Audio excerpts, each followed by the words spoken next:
Boa tarde a todos, começando mais um quadro Cidadania na TV Alamanda SBT. Tendo em vista a minha pré-candidatura a prefeito de Porto Velho e em respeito à legislação eleitoral que estabelece que a partir do dia 30 de junho do ano da eleição é proibido as emissoras transmitirem programa apresentado ou comentado por pré-candidato. Informo que a partir da data de hoje, 25 de junho de 2020, deixo de apresentar o quadro Cidadania na TV Alamanda SBT. Contudo, hoje vamos fazer uma retrospectiva da temporada 2019-2020 sobre temas importantes como segurança pública, projeto social, saneamento básico e saúde, sempre com a intenção de levar informação a você, telespectador. Vamos começar com a entrevista do Coronel Ronaldo Flores, então comandante-geral da Polícia Militar de Rondônia, sobre segurança pública.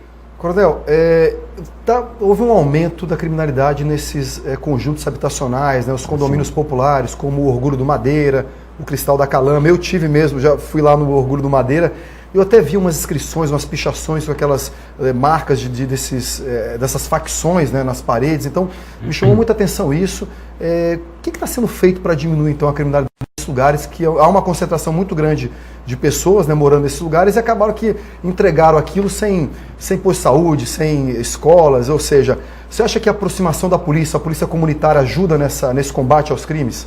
Ajuda. O trabalho da polícia comunitária, ele é de tudo aquilo que se precisa fazer. Ele é apenas um.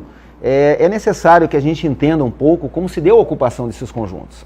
Quando eles foram ocupados, havia a programação para que lá estivesse todos os aparelhos públicos, escolas, postos de saúde, locais para lazer, para cultura, creches, e de tudo aquilo que deveria estar hoje lá somente está a Polícia Militar. Então, eu com muita frequência eu falo que a Polícia Militar ela só atua na consequência. As causas da criminalidade nós não atuamos. A nossa polícia comunitária, mais próxima da população, é uma das formas de prevenção.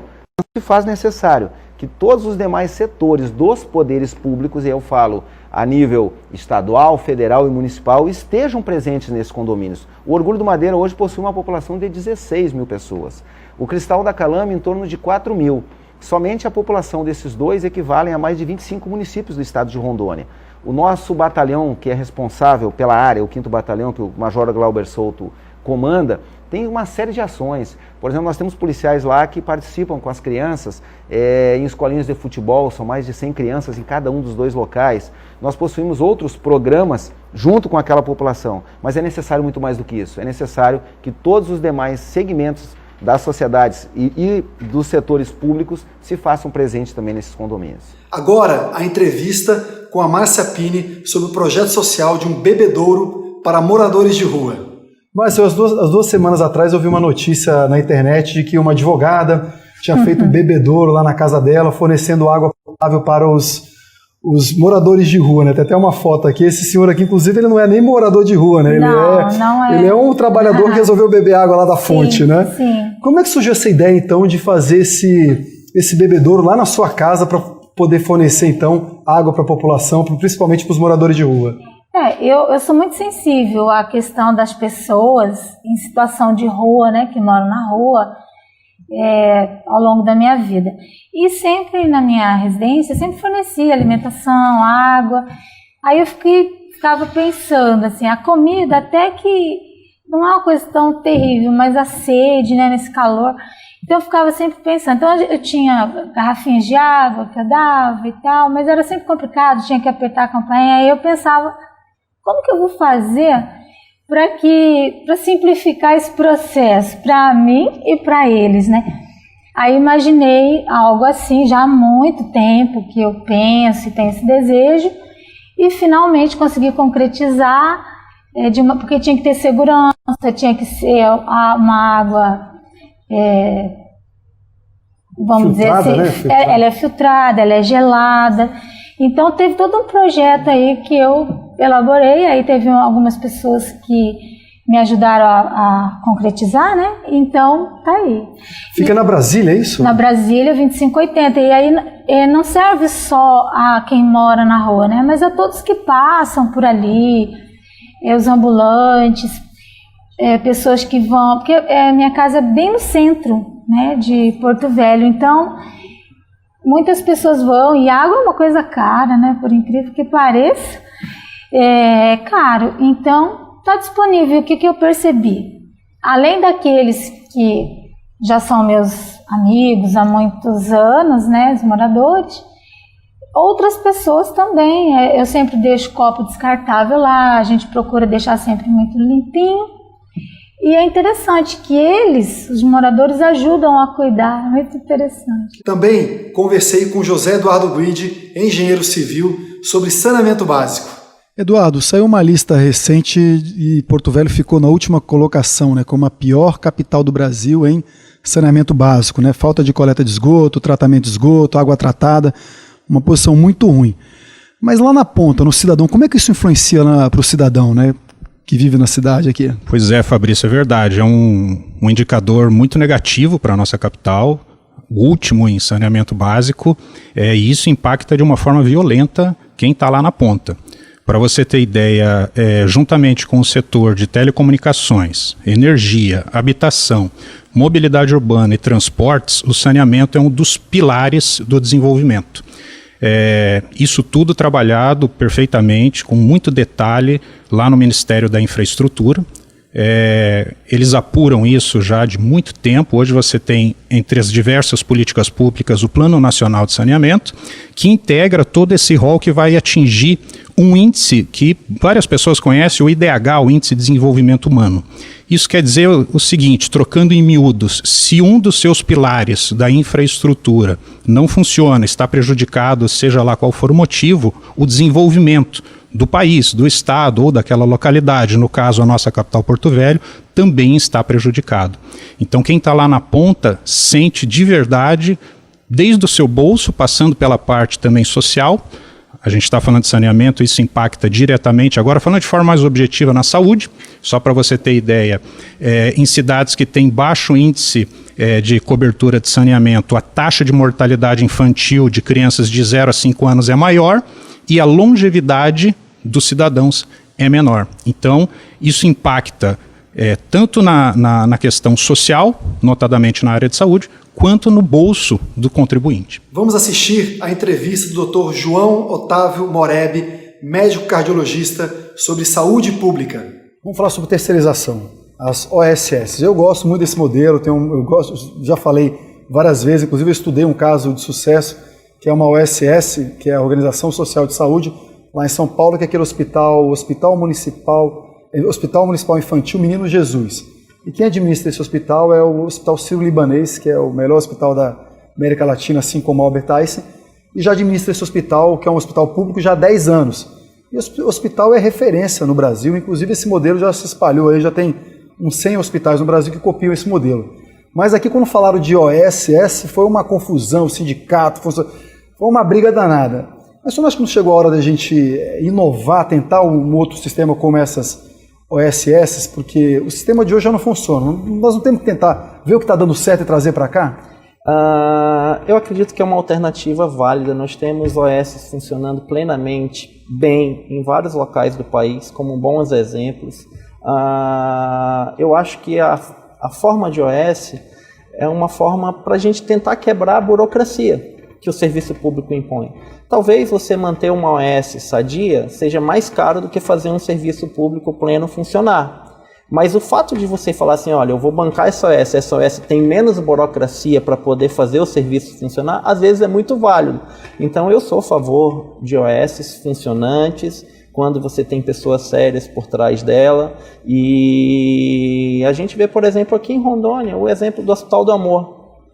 Chegou há pouco tempo, estamos aí há alguns anos com um novo hospital aqui em Porto Velho, prestando uma assistência eficaz, numa parceria público-privada, onde boa parte do rendimento do Hospital do Amor vem da iniciativa pública, e a gente vê pouquíssimas pessoas reclamando de mau atendimento. Você tem um ambiente não insalubre, você tem segurança para a equipe de trabalho, e a gente vê dar certo. Então, se a gente conseguisse transportar hospitais do amor para nossas unidades de emergência e urgência, seria a melhor coisa. Você dá um ambiente digno para o paciente, Então eu acredito que é válida as OS, porque elas quebram aquela burocracia que impede você ter celeridade nos processos de atendimento, na celeridade nos processos de aquisição de insumo. Então é bem válido. Também gostaria de compartilhar com vocês uma experiência incrível que tive em Boston, nos Estados Unidos, sobre gestão pública. Oi pessoal, tudo bem? Eu estou aqui em Boston, nos Estados Unidos. Estou fazendo uma viagem para adquirir conhecimentos em gestão pública e políticas públicas como desenvolvimento social, desenvolvimento econômico, mobilidade urbana, saúde e educação. Tem uma reunião agendada com o diretor de desenvolvimento e planejamento da Prefeitura de Boston. Depois eu vou conhecer a Universidade de Harvard, vou participar de palestras, também vou conversar com o líder da comunidade brasileira local para saber como é que eles se organizam em sociedade e levar essa experiência para o Brasil e principalmente para Porto Velho. Hoje eu estou aproveitando para conhecer a cidade, estou passeando aqui, uma cidade muito antiga, uma das mais antigas dos Estados Unidos e muito bonita também.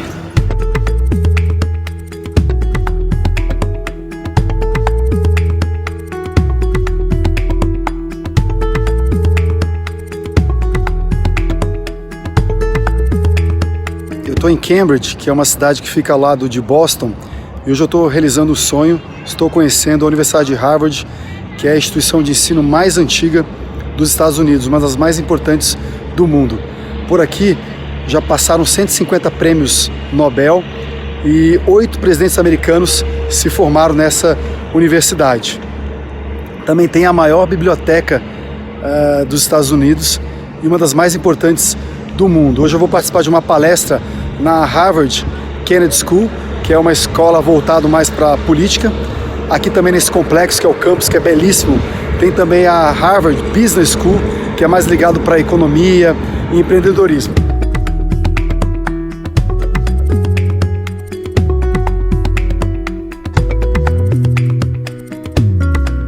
Eu estou aqui em Boston, exatamente em frente ao City Hall, que é a prefeitura da cidade. Daqui a pouco eu vou entrar numa reunião com o Álvaro Lima, que é o diretor de pesquisas econômicas e sociais da cidade. A gente vai conversar sobre vários temas para tentar levar um pouco dessa experiência aí para o Brasil e principalmente para Porto Velho.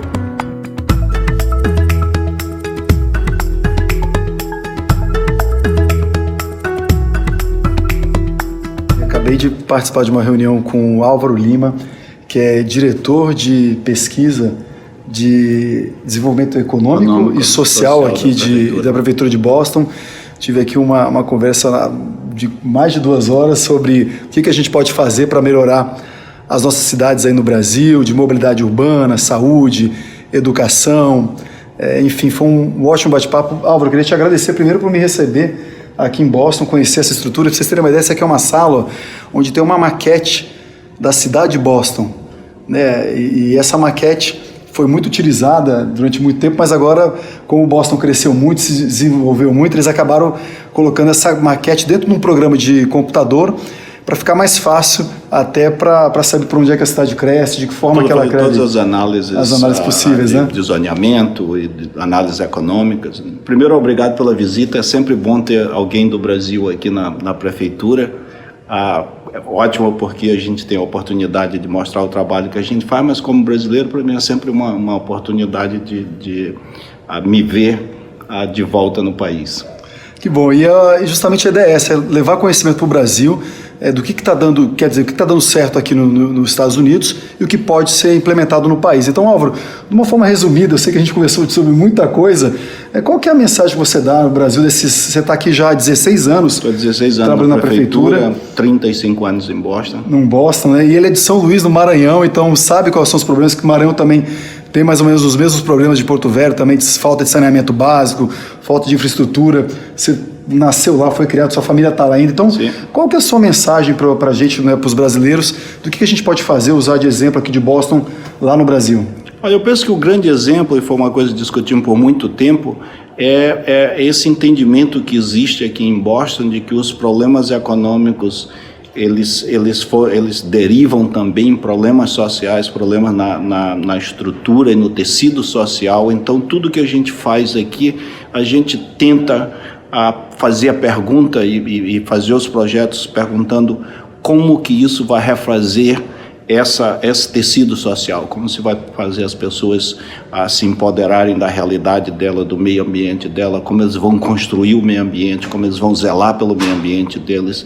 E esse é um trabalho de tempo, é um trabalho difícil, mas a experiência que nós temos é de que onde você não faz esse trabalho, você tem sempre a prefeitura limpando o lixo, a prefeitura fazendo as coisas, e isso é impossível numa cidade rica como Boston, e é praticamente impossível numa cidades pobres, em economias pobres, como de algumas cidades do Brasil. Então eu penso que essa para mim é a grande lição, além de várias metodologias e aspectos técnicos, mas uma das coisas que eu aprendi na minha carreira é que os aspectos técnicos, eles são sempre, os problemas técnicos são sempre problemas políticos. Eu sempre digo para as pessoas que trabalham comigo de que existem 3 tipos de problemas. Existe um problema técnico, que são problemas que você sabe definir o problema e sabe definir a solução. Por exemplo, merenda escolar, você sabe quantas crianças tem, quantas escolas você leva a merenda. Tem problemas que são complicados, onde você define o problema, mas tem várias soluções. E tem uns problemas complexos, que são os problemas que as cidades têm, que são os problemas que é difícil definir o problema e é difícil definir as soluções, porque eles têm múltiplas determinâncias no problema, como educação, saúde. Então eu penso que, como técnico, se você desce ao nível da população e começa uma conversa como eles vão resolver os problemas, aí você consegue mobilizar eles para resolver o problema e você consegue definir de forma melhor qual é o papel da prefeitura, que você pode, como prefeitura, ajudar eles a definir os problemas. Eu gostei muito de escutar isso. Ele me disse muito que o prefeito anda muito nos bairros, na periferia, conversa a todo tempo com a população, fica sabendo quais são os problemas, há um envolvimento, né, um trabalho em comunidade, vem meio que de baixo para cima. É muito difícil achar o prefeito ou qualquer um de nós aqui na prefeitura. Nós estamos sempre nos bairros fazendo reuniões e trabalhando com eles. Aqui esse prédio às vezes é bastante vazio, porque nós estamos sempre resolvendo problema nos bairros, porque é onde você consegue entender melhor qual é a realidade, o que você vai fazer, e com essa noção de que os problemas são sempre problemas políticos. No final, os problemas vão ser resolvidos com pessoas. Se fossem, eu sempre brinco com as pessoas, se fosse o jogo no computador, é sempre fácil, tem esse SimCity, é muito fácil, você senta lá e resolve todos os problemas, porque não existe ser humano no SimCity, são só problemas técnicos. E quando você vai resolver, aí você tem pessoas com personalidades, com diferentes estilos de vida, e as coisas ficam mais complicadas, mas ficam mais interessantes. E fora o exemplo também que aqui não tem uma série de privilégios que tem no Brasil, então não tem um monte de mordomia. Não, aqui não tem mordomia, não tem casa de prefeito, não tem palácio. O prefeito é o único que tem carro, e ele usa o carro para trabalho, ele não usa o carro que ele tem. A prefeitura não tem cozinha, não tem recepção. Quando chegam pessoas de fora para nos visitar, nós vamos a um restaurante num bairro latino, um restaurante num bairro haitiano, e as pessoas conhecem o que é Boston. Muito obrigado mais uma vez. Prazer imenso. Foi um prazer conhecê-lo aqui, volte sempre. Essa experiência é incrível e vou levar isso comigo para o Brasil e tentar implementar alguma coisa lá, ajudar as pessoas. Obrigado mais uma vez. Prazer imenso estar aqui. E para finalizar, em nome do diretor Ismael Souza, quero deixar um agradecimento especial a todos os colaboradores da emissora pelo profissionalismo, dedicação de cada um de vocês, bem como agradecer ao Rômulo Furtado, Luciana Furtado e Adriana Furtado. Muito obrigado e até breve. Um abraço a todos.